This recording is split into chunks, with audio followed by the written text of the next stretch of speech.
இன்னைக்கு நம்ம ஒரு ஸ்வீட் ரெசிபி பார்க்க போகிறோம். பருப்பு போலி நான் செய்ய போகிறேன்.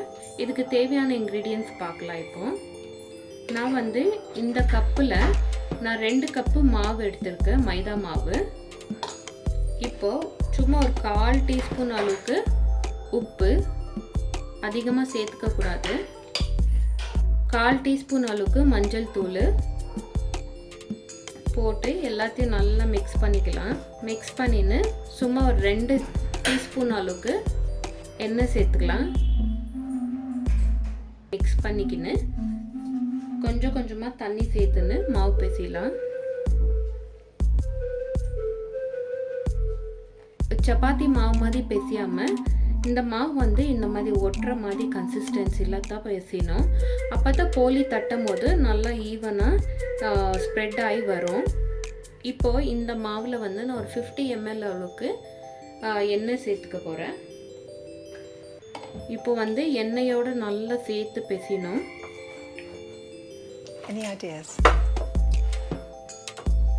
மாவு எண்ணெய் சேர்த்துன்னு நல்லா இந்த மாதிரி இப்படி பண்ணி நல்லா பிசைன மாவு. எந்த அளவுக்கு மாவு நம்ம பிசைகிறோமோ அந்த அளவுக்கு நல்லா சாஃப்டாக வரும் போலி. அட்லீஸ்ட் ஒரு 10 நிமிஷமாவது நல்லா பிசைன மாவு.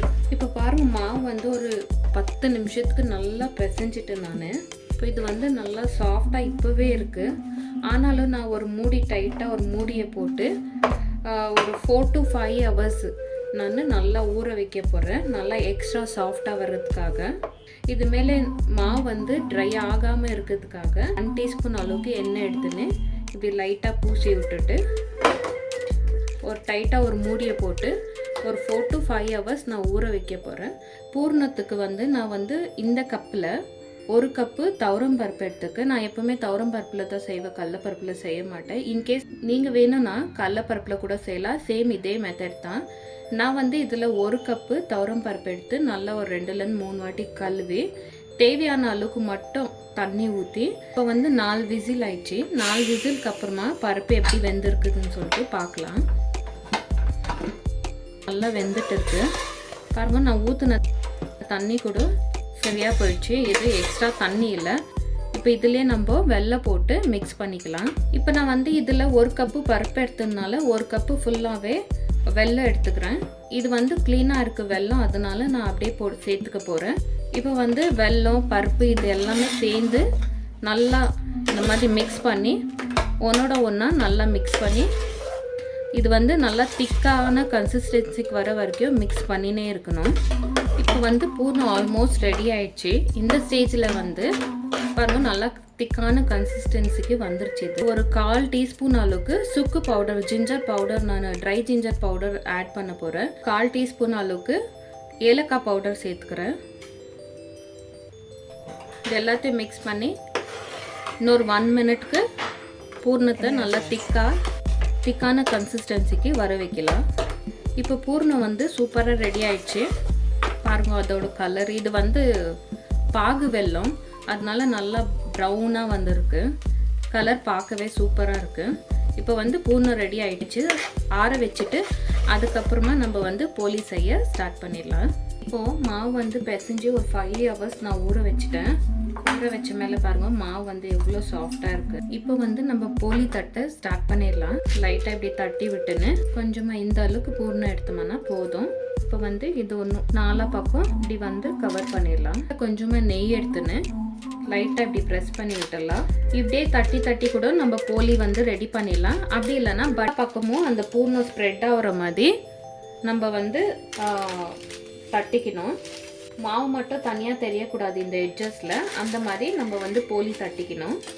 நடுவுலேருந்து பூர்ணத்தை எல்லா சைடுக்குமே இப்படி தள்ளணும். இப்படி தள்ளும் போது சைடில் எல்லாமே மாவு தெரியாமல் பூர்ணமும் சேர்ந்து வரும் பாருங்க. இந்த மாதிரி நடுவுலேருந்து தள்ளணும். இப்படி தள்ளும் போது பூர்ணம் எல்லா பக்கமும் ஸ்ப்ரெட் ஆகும். இல்லைன்னா ஒரு நேரத்தில் இந்த எட்ஜஸில் மட்டும் மாவு தெரியும். அந்த மாதிரி இருந்தால் போலி சாப்பிடும் போது நல்லா இருக்காது. தனியாக மாவு மட்டும் இந்த எட்ஜஸில் சாப்பிட்ற மாதிரியே இருக்கும். இப்போ போலி நல்லா தின்னாக தட்டியாச்சு, நல்லா மெலிசாக தட்டியாச்சு. இப்போது தவா மேலே கொஞ்சமாக நெய் விட்டுக்கலாம். உங்களுக்கு நெய் வேணான்னா எண்ணெய் கூட சேர்த்துக்கலாம். நெய்யில் செய்யும் போது இன்னும் நிறைய டேஸ்ட்டாக இருக்கும். அதனால நான் நெய் சேர்த்துன்னு இருக்கேன். இப்போ இதை இப்படியே ஸ்லோவாக எடுத்து தவா மேலே போட்டுடலாம். இப்படி லைட்டாக ப்ரெஸ் பண்ணோம்னா பட்டர் பேப்பர்லேருந்து போலி தனியாக வந்துடும். ஒரு சைடு வெந்த மேலே ஸ்லோவாக இப்படி திருப்பி போட்டுக்கலாம். திருப்பி போட்டு இந்த பக்கமும் ரொம்ப நேரம் குக் பண்ண வேண்டியதில்லை. கொஞ்சம் லைட்டாக இந்த மாதிரி ப்ரௌனிஷ் வந்த மேலே எடுத்துடலாம் வெளியும். நல்லா லைட்டாக ப்ரௌன் கலர் வந்திருக்கு. இந்த அளவுக்கு வந்தால் போதும், அது குக் ஆன மாதிரி தான். இந்த மாதிரி மடிச்சு வச்சிடலாம். இப்போ இதே மெத்தடில் எல்லா போலியும் நம்ம செஞ்சு முடிச்சிடலாம். ரொம்ப டேஸ்டியான பருப்பு போலி ரெடி ஆயிடுச்சு. நல்லா சூடாக இருக்கும்போது கொஞ்சமாக நெய் விட்டுன்னு சாப்பிட்டோம்னா ரொம்ப டேஸ்ட்டாக இருக்கும். நான் ரொம்ப ஈஸியான மெத்தடில் எப்படி செய்கிறதுன்னு சொல்லிட்டு இன்றைக்கி உங்களுக்கு நான் செஞ்சு காட்டியிருக்கேன். இதே மெத்தடில் நீங்களும் வீட்டில் ட்ரை பண்ணி பாருங்கள். இந்த ஃபெஸ்டிவலுக்கு எப்படி வந்துச்சுன்னு சொல்லிட்டு எனக்கு கமெண்ட் பண்ணுங்க.